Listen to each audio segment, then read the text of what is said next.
জাকাতের টাকার আসল হকদার কে? জাকাতের হকদার বা জাকাতের উপযুক্ত যিনি জাকাত খেতে পারবেন, যাকে জাকাত দেয়া যাবে, সে মানুষগুলো সম্পর্কে কোরআন কারীমে আল্লাহ তাআলা একটি আয়াতে আলোকপাত করেছেন। আল্লাহ বলেছেন, আউযু বিল্লাহি মিনাশ শাইতানির রাজীম, ইন্নামাস সাদাকাতু লিল ফুকারাই ওয়াল মাসাকিন ওয়াল আমিলিনা আলাইহা ওয়াল মুআল্লাফাতি কুলুবুহুম ওয়া ফির রিকাব ওয়াল গারিবিন ওয়া ফি সাবিলিল্লাহি ওয়া ইবনিস সাবিল। এখানে ৮টা শ্রেণী মানুষের কথা বলা হয়েছে যারা জাকাতের হকদার বা যারা জাকাত পাবে।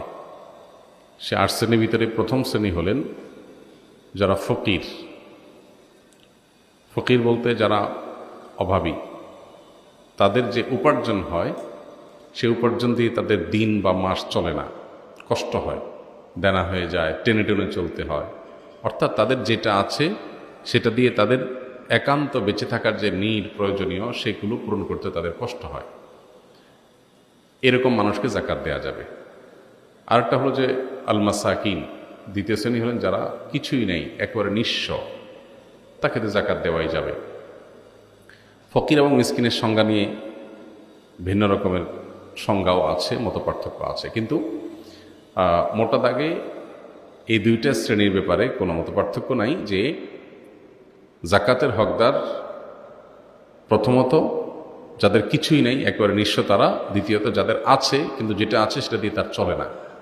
এই চলেনার মানে কি? চলেনার মানে অনেকের মাসে ১ লাখ টাকা স্যালারি দিয়ে তার আসলে চলে না। কেন চলে না?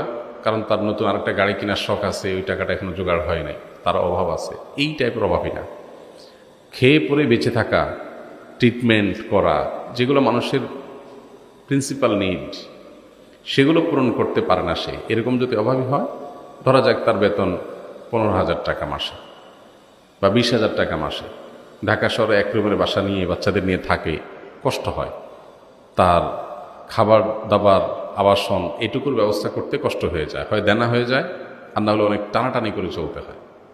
এরকম মানুষকে জাকাত দেওয়া যাবে। ৩ নম্বর হলো জাকাতের যারা উসুলকারী, তারা। জাকাতের উসুল কারা করেন? রাষ্ট্রীয়ভাবে জাকাত উসুলের ব্যবস্থাপনা থাকলে যে ডিপার্টমেন্ট এটা দেখাশোনা করবে, সেই ডিপার্টমেন্টের কর্মী শ্রমিক যারা থাকবে তাদের বেতন ভাতা এই জাকাতের টাকা থেকে দেওয়া যাবে। ৪ নম্বর হলো মুআল্লাফাতু কুলুবুহুম। মুআল্লাফাতু কুলুব বলা হয় সেই সব মানুষদেরকে যাদেরকে জাকাতের অর্থ দিলে তারা ইসলামের দিকে অগ্রসর হবে।